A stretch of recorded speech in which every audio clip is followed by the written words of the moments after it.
Buenas tardes. Gracias, Salvador. Gracias al Centro de Estudios Avanzados por la invitación. A ustedes por estar presentes. Han mencionado nombres ilustres. Todas y todos ustedes son ilustres. Los mencionados de las mencionadas fueron ejemplos.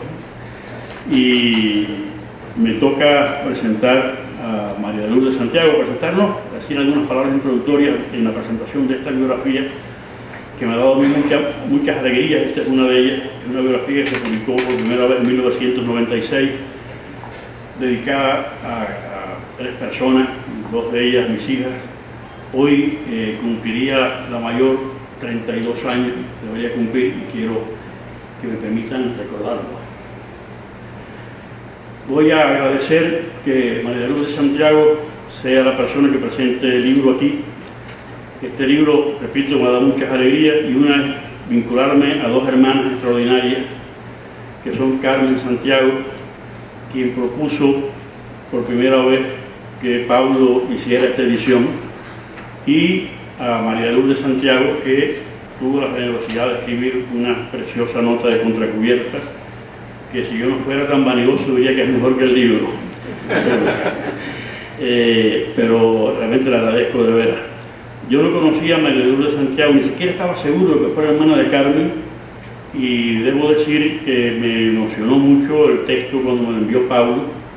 Y en esos mismos días, en virtud de eso que José Lezama Lima llamaba el azar concurrente, un joven que trabaja en la revista Bohemia, donde yo ahora tengo mi empleo de pan ganar, llegó a la revista, me lo contó un compañero, el mismo que después hizo un artículo sobre la revista, sobre el libro, y una menciona a María de Lourdes.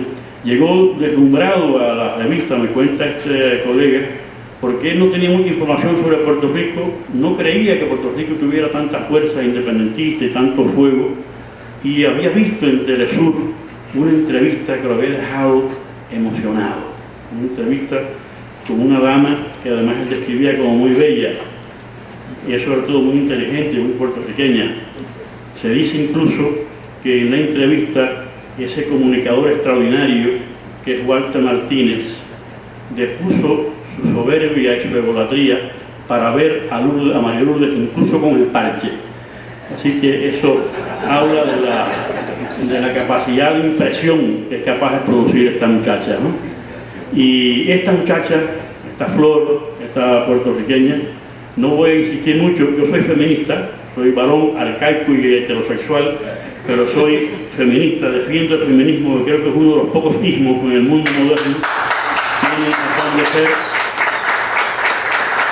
Hay uno o dos más, pero como yo soy partidario de ese uno o dos más, no los voy a mencionar para que no parezca que soy sectario, pero ese ismo es muy importante porque tiene que ver con la emancipación de más de la mitad de los seres humanos, o la mitad por lo menos.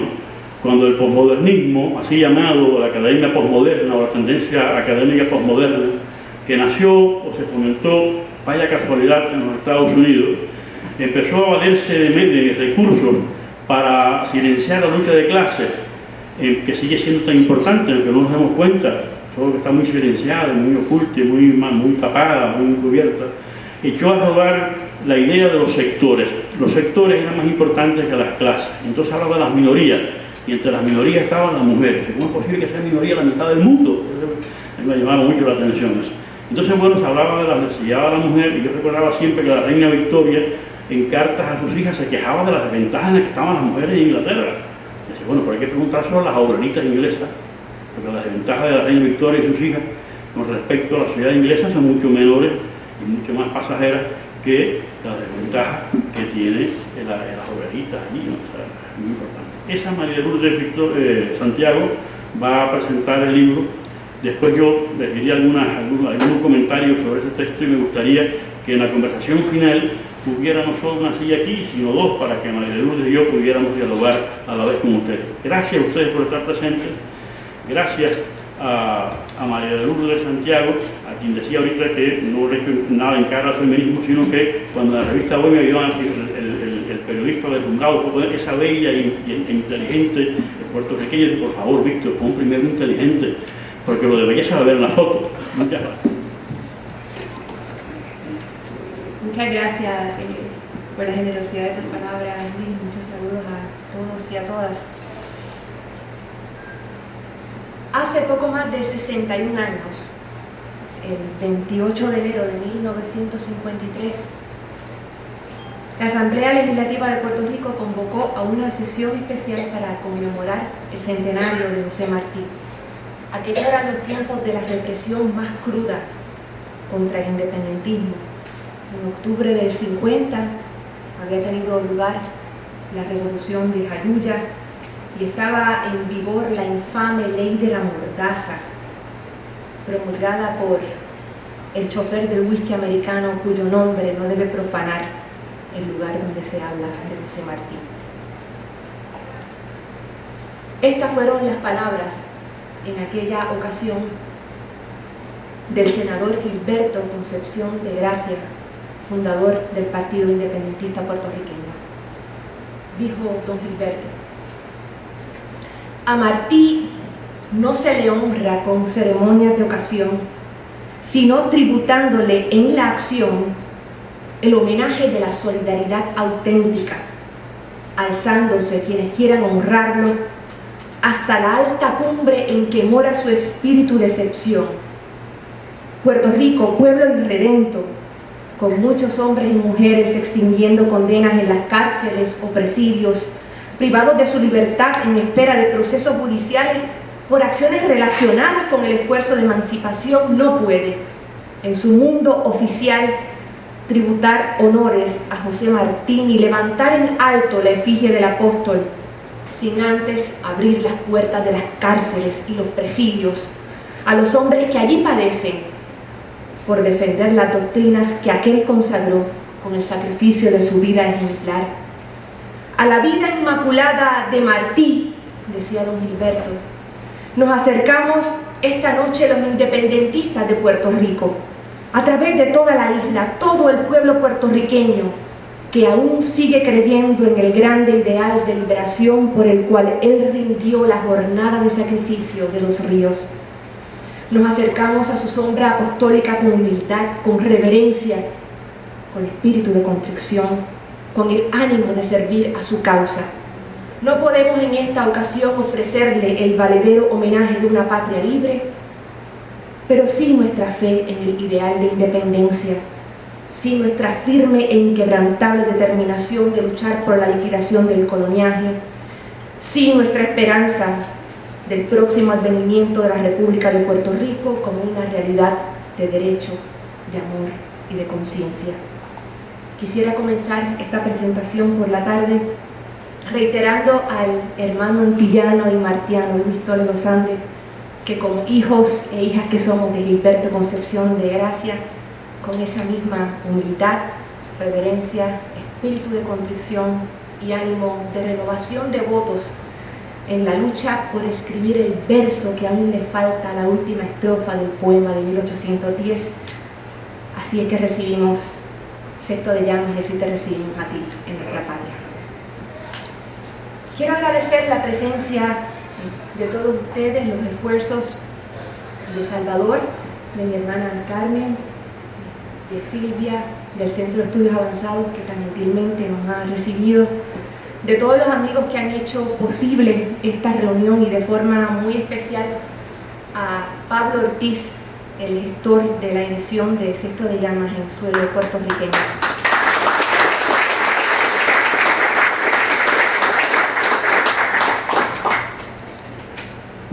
En el 1893, Martí decía en el periódico Patria, escribiendo sobre nuestras islas y reseñando una reunión entre independentistas puertorriqueños y cubanos, que habría que desechar por innecesarias, como la prueba de que la sangre arde en nuestras venas y el sol calienta el mundo, las declaraciones de hermandad entre dos tierras que son una sola desdicha y un solo corazón.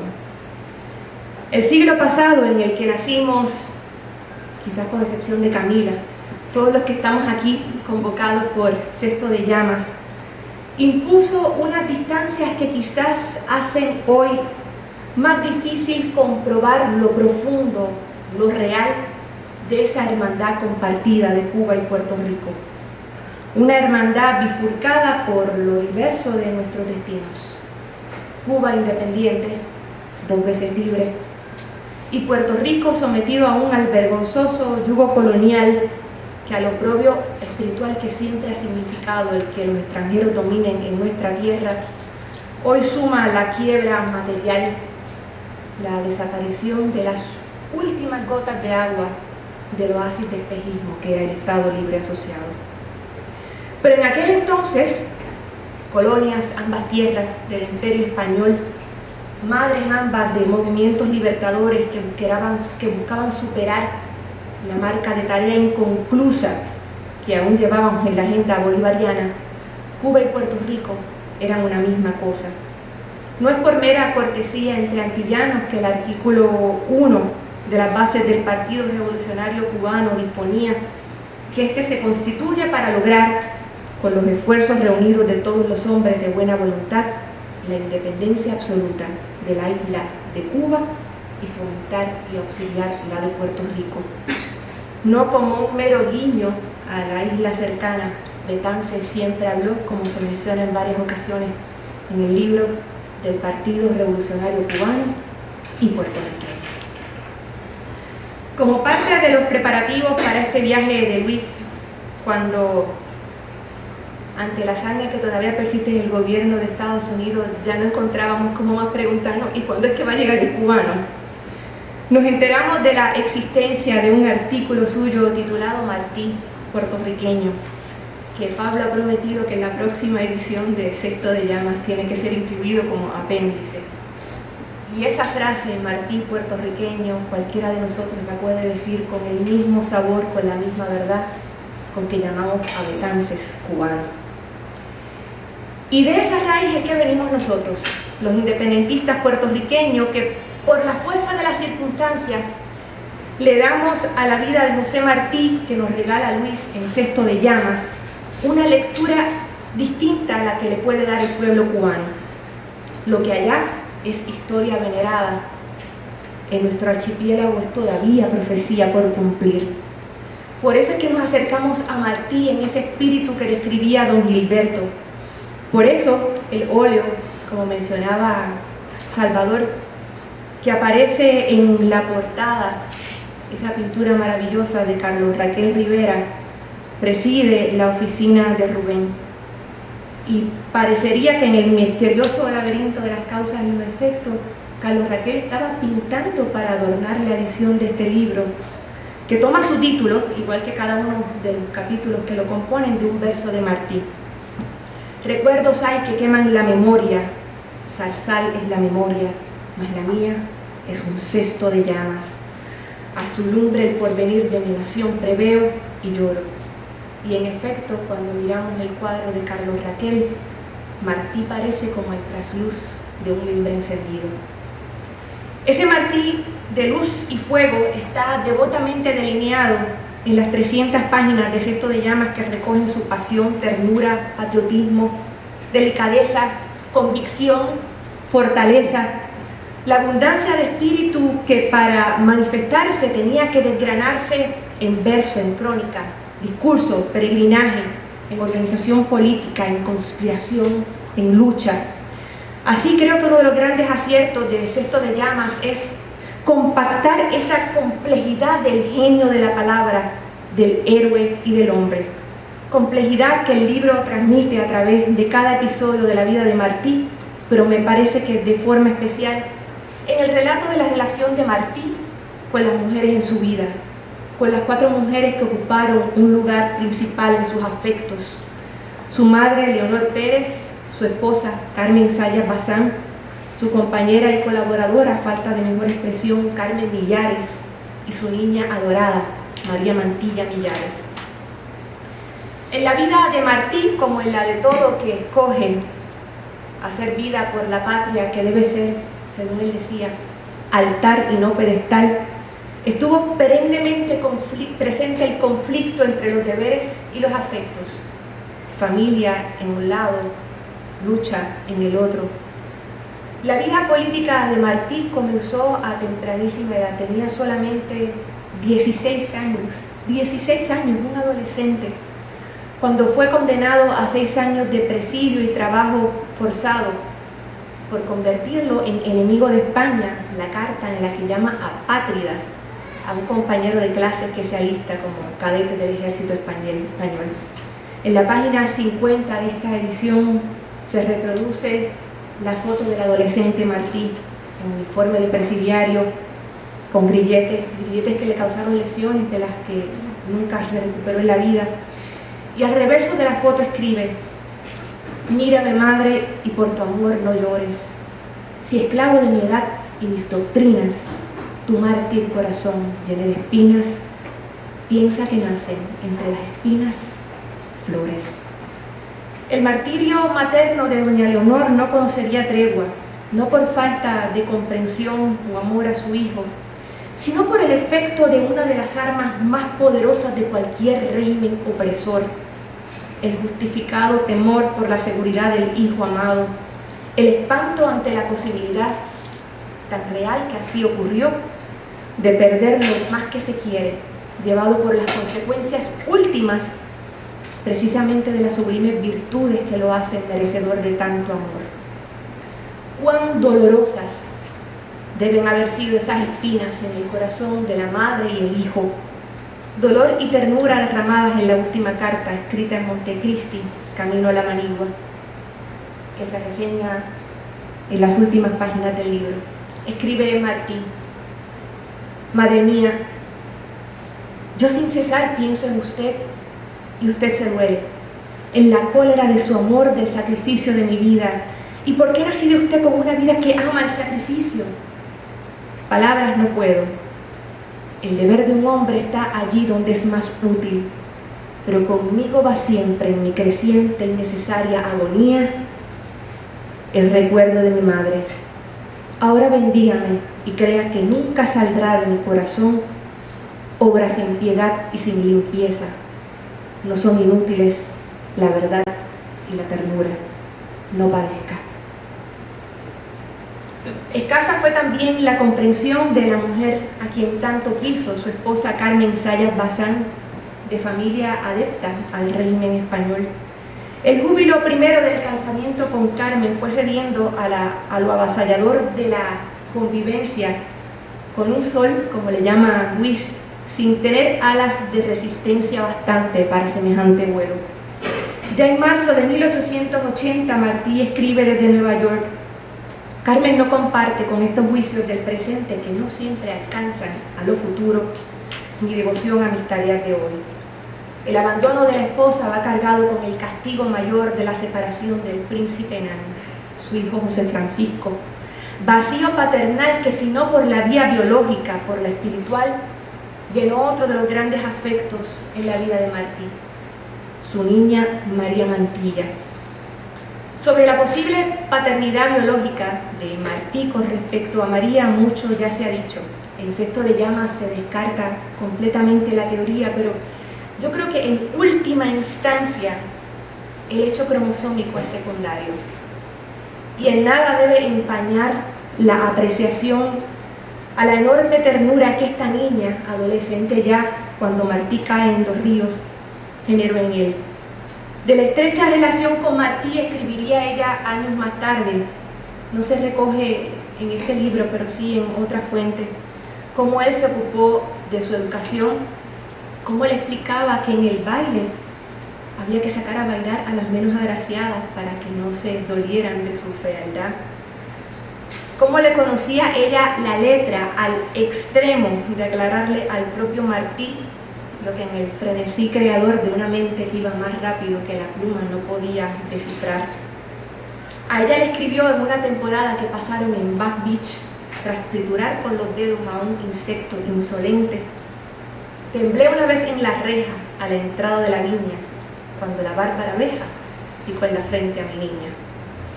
Días antes del sacrificio supremo le escribe, según se reseña en la página 272 del libro: voy bien cargado, María, con mi rifle al hombro, mi machete a la cintura, a un hombro una cartera con 100 cápsulas y al pecho tu retrato.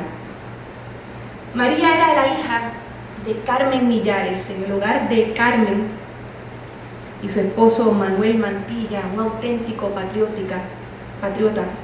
En el hogar que compartían en Nueva York vivió Martí incluso una temporada con su esposa Carmen y con su hijo pequeño. La relación de Martí con esta familia fue duradera y profunda. Ya en la viudez de Carmen continuó ella siendo un apoyo especial para Martí y de alguna forma, si no en un vínculo romántico, actuó ella como un remanso de comprensión, como ese puerto espiritual que toda nave que recorre mares tormentosos requiere para no extraviarse, para no naufragar. Tuvo él incluso la previsión de asegurarse en la carta a Gonzalo de Quesada, que se conoce como su testamento literario, que le llegara a Carmen el importe de los libros que habrían de venderse, decía él, si Cuba decide que no vuelva. Y precisamente con esta carta quiero enlazar otra de las dimensiones de Martí que espléndidamente nos da Luis en Cesto de Llamas. Esta carta finaliza de la siguiente forma. Dice Martí: no quisiera levantar la mano del papel como si tuviera la de usted entre las mías, pero acabo, de miedo en caer en la tentación de poner en palabras cosas que no caben en ellas. Pero la verdad es que para nosotros, tan torpes usuarios del lenguaje, nos parecería que todo cabe en las palabras de Martí. La selección de citas que tenemos en Cesto de Llamas es la invitación irresistible a buscar el texto original de donde emanan, para así constatar la extensión del don superior de Martí con las palabras, sujetas a su genio, el ejercicio de combinar palabras vocales y consonantes, la formal secuencia de verbos y sustantivos, el recurso ordenador de los puntos y las comas, se convierten en un retrato tan vívido de los sentimientos y aspiraciones universales que los hacen más intensos y valiosos por el hecho de permitirnos compartir esa conexión con quien es capaz de palabras tales. Hay que destacar entonces el encuentro que también se reseña en el libro con ese otro gigante de las letras, Rubén Darío, a quien Luis Llorens Torres llamó sabio Rubén, mago Rubén. Se encontraron en Nueva York en mayo de 1893 y cuando le vio, el cubano exclamó: hijo, y el nicaragüense responde: padre. En esas dos palabras del encuentro del modernismo latinoamericano se dice lo que no cabe en un congreso de estudiosos y académicos. Además de hermosa, es profundamente convincente la palabra martiana. El mejor ejemplo, sin que sepamos el contenido exacto de la conversación, está en una anécdota que se relata en la página 254. En el 1892, cuando Martí estuvo en Tampa, fue objeto de un intento de asesinato. Trataron de envenenarle. Y cuando se descubrió a uno de los culpables en lugar de castigo, Martí lo que pidió fue unas palabras a solas con él. Y quien una vez quiso aniquilar al apóstol salió de la reunión con lágrimas en los ojos. Se incorporó a la revolución y llegó oficial del ejército libertador. Tras la muerte de Martí, sobre esa maravilla de las palabras, un puertorriqueño que le conoció, Modesto Tirado Avilés, escribió: del hechizo de sus palabras se salía como de un baño de luz. Esa sabiduría y persuasividad martiana va de la mano con el principalísimo don de la clarividencia política.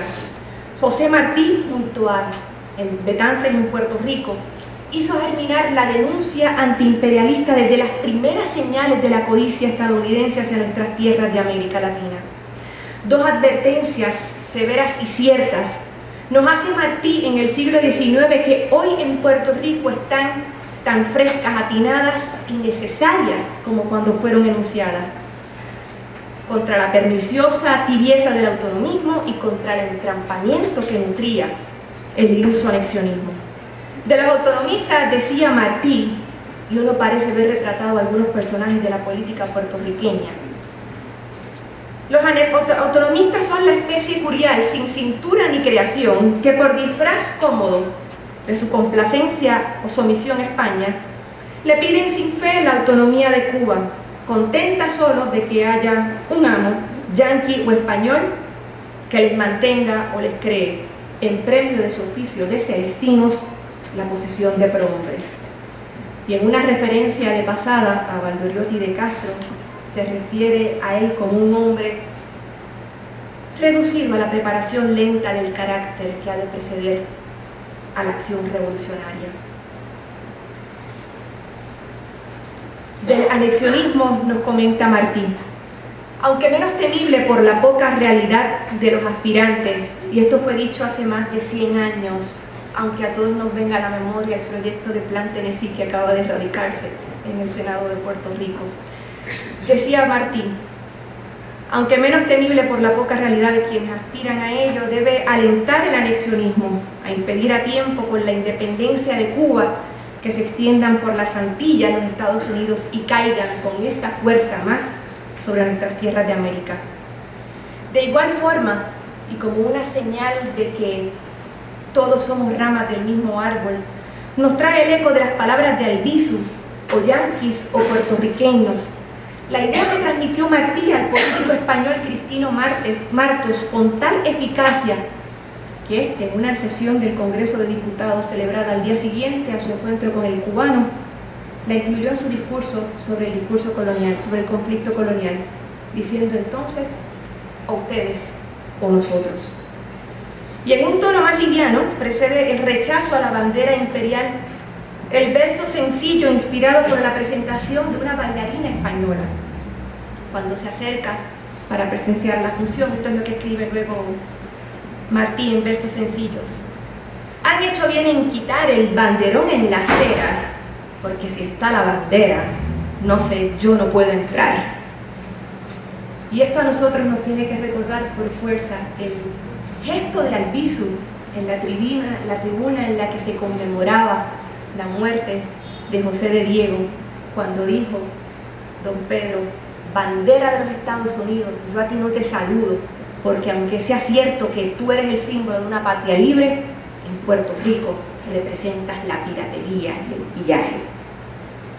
Como le tocaría luego al independentismo puertorriqueño con la terrible práctica del carpeteo, Martí fue víctima desde 1880 de la vigilancia ordenada por el Estado español a cargo de las agencias privadas Pinkerton's National Agency y Davis Detective Agency, y padeció la censura, omisión y aún el claro fraude de los medios de comunicación, como nosotros vamos de vez en cuando.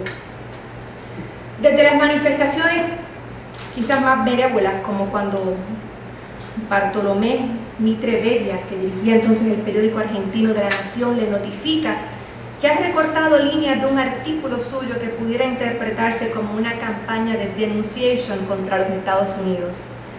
Vale recordar que también de ese periódico La Nación derivaba entonces su sustento Rubén Darío, y que aún después del incidente Martí continuó publicando allí. Desde eso hasta las acciones más alevosas, como la traducción intencionalmente imprecisa de un mensaje publicado en el periódico Herald en el 1895, Martí llamando a Estados Unidos a no intervenir con la causa cubana. Como sabemos todos los que de una forma u otra participamos de la tarea política, el trabajo de guiar a un país por vías escasas en compensación material, por caminos con más azares que gloria, por un sendero en que antes de la tierra prometida parece asomarse el Gólgota, la política debe ser en gran medida un ejercicio de evangelización. Y José Martí, después de todo, es conocido como el apóstol. Mucho se ha dicho y se ha escrito de esa dimensión religiosa, espiritual de Martí. De ello trató una de las presentaciones de Cesto de Llamas.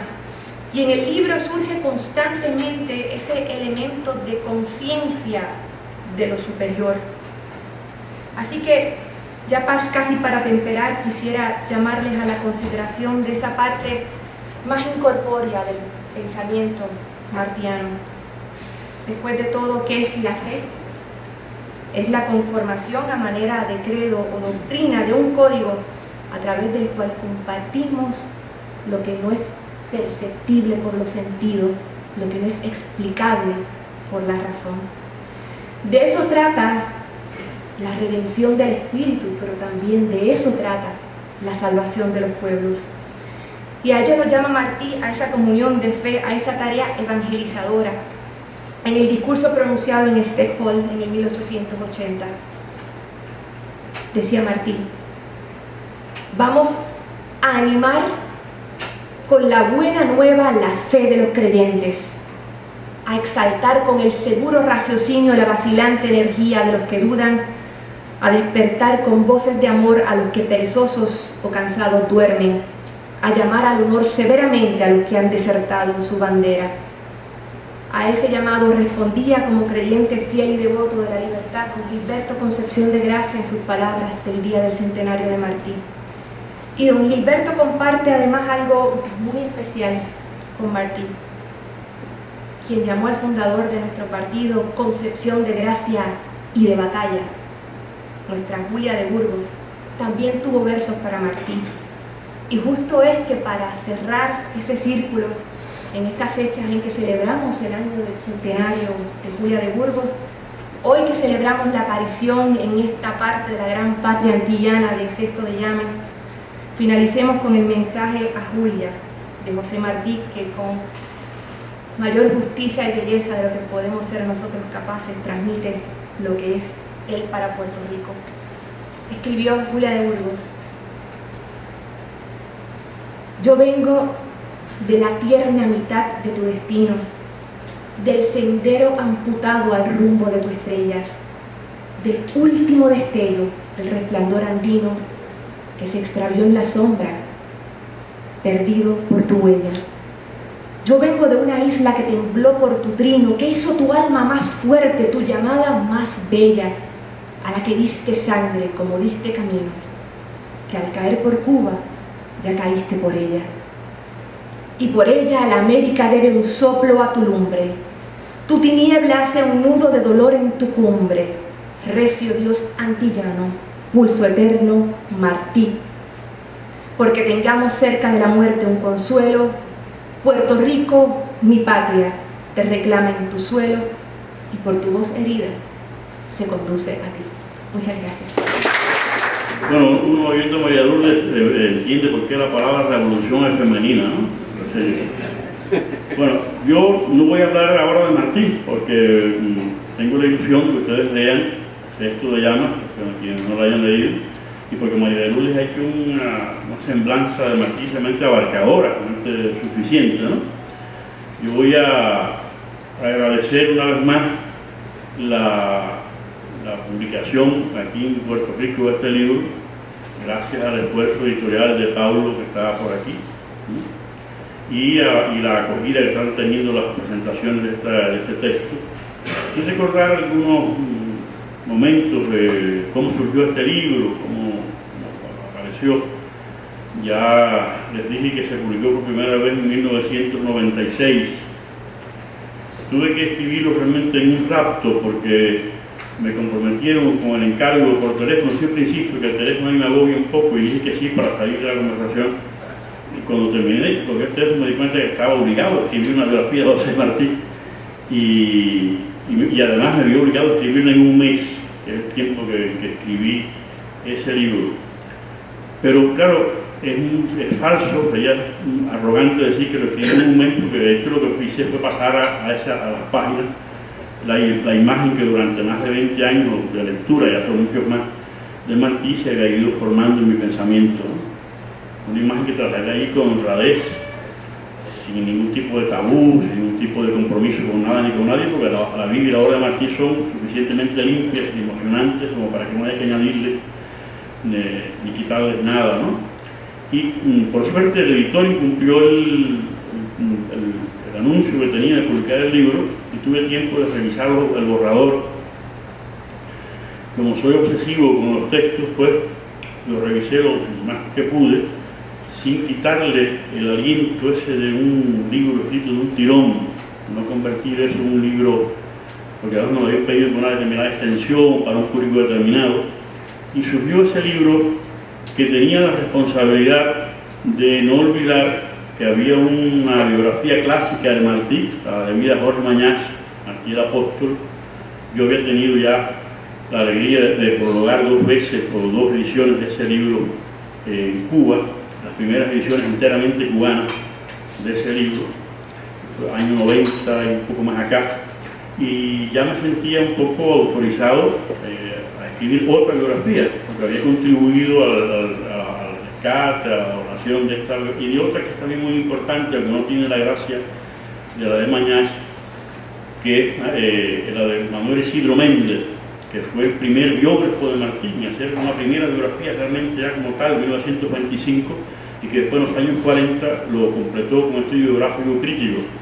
Y todavía sigo insistiendo en Cuba en que se publique este libro de Méndez. De cuando en cuando me dicen, está en plan, pero no sé en qué plan porque no acaba de salir. Pero yo tuve la posibilidad de hacer esta biografía, sabía que sabía que tenía que actualizar la información en torno a Martí, desde la biografía de Mañach para el 96 habían transcurrido más de 60 años. Mañach publicó su libro en el 33, si mal no recuerdo, y lo fecha en 1932. Después hizo una segunda edición, si mal no recuerdo, la preparó aquí en Puerto Rico, y actualizó algunas cositas, pero no cambia sustancialmente nada. Es esencialmente la misma biografía que había publicado antes. Yo tenía la obligación, porque se habían actualizado muchas cosas, yo mismo había contribuido a actualizar datos de Martí, a veces poniendo el oído a la música y al texto de Martí. Los textos de Martí son documentos de primera importancia para estudiar su vida y su obra, y a veces hay que descifrar que está hablando de sí mismo. Como por ejemplo, todos siempre sabíamos creíamos que se le había deportado la segunda vez porque estaba participando en los preparativos de la Guerra Chiquita. Pero bueno, no voy a insistir mucho en eso, para no abarcar. Y sin embargo, en los años, cuando Martí habla de su entrevista con Marto y estos temas, dice un cubano que fue enviado a Ceuta, que se salió del camino, un cubano que fue deportado en la sombra, sin juicio, porque había descubierto un proyecto del capitán general para acusar a cubanos negros contra cubanos blancos y desvirtuar el carácter nacional de la lucha. Entonces, por allá dice, cuando se entra en casa del fulano de Tarso y de Murcia, cuando uno va a casa de Martínez Campos, hay ruidos y ruidos raros, ¿no? Entonces, si uno le pone el oído a ese Martí que rehuye hablar de sí mismo, aunque es muy confesional, caí en la sospecha de que ese cubano que se salió de Ceuta era José Martí. Y después tuve la suerte de comprobar eso en el Archivo Histórico Militar de Madrid. Había caído el franquismo formalmente, se había decretado en España una llamada transición a la democracia, y cuando recién se ha abierto el Archivo Histórico Militar de Madrid, voy allí y había un coronel del ejército franquista que estaba al frente de aquella oficina, y yo me presenté. ¿De dónde? Yo soy cubano. Pero vive en Miami, ¿no? No, vivo en La Habana. ¿Usted está aquí? Sí. ¿Usted se va para Miami? No, yo regreso a La Habana. ¿Qué usted quiere? Entonces dice, pero ustedes no conocen, ustedes no saben ni siquiera quién era Franco. Entonces, la astucia tenía que jugarse. Como no, conocemos a Franco, se le enfrentó a los yanquis, no aceptó la ruptura de relaciones, no aceptó el bloqueo. Y el norte diciendo también sabemos que era un asesino. En ese momento ya bastantes veces le había dicho asesino a Franco, y si usted desea. Yo estoy buscando unos documentos de tales características, llamamos de descanso y dice, oye, busquen al Señor lo que Él quiera. Y entonces eso me permitió aclarar momentos esenciales de la segunda deportación de Martí. Pongo esto como ejemplo porque la investigación sobre Martí siguió creciendo. Yo tenía esa tarea, y en poco espacio, no podía pasarme en cierta cantidad de páginas, me pasé un poco siempre. Y al mismo tiempo quería rehuir la biografía novelada. La biografía novelada se presta puede ser muy bella, puede ser muy hermosa, muy conmovedora, pero falsea también información.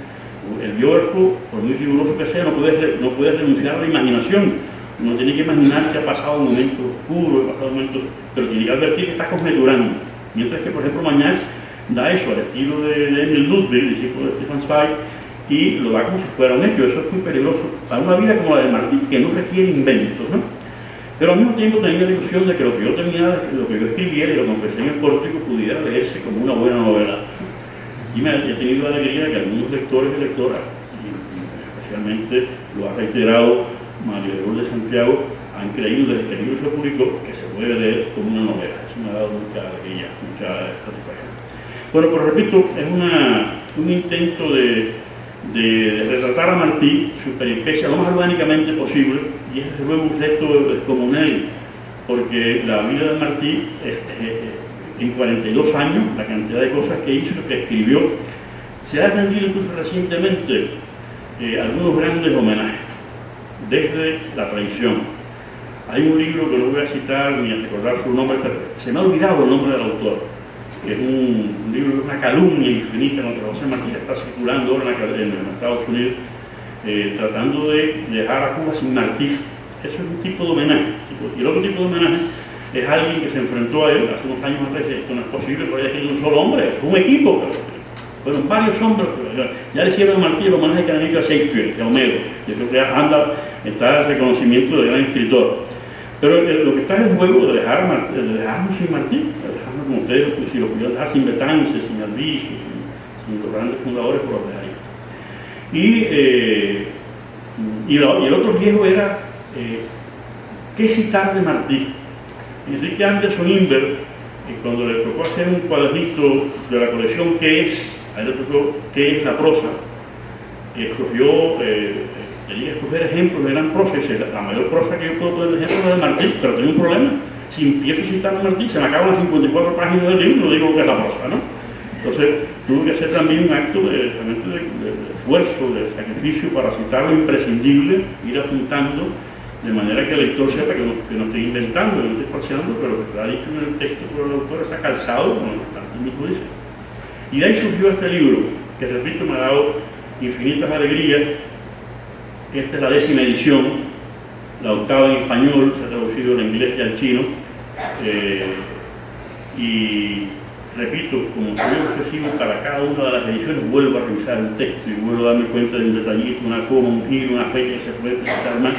Y les puedo asegurar, por tanto, que la edición puertorriqueña es hasta hoy la mejor edición de Sexto de Llamas en cuanto al texto. Y quizás, sin duda, junto con la china, la edición más hermosa que se ha hecho de este libro, y esto también es un motivo de orden.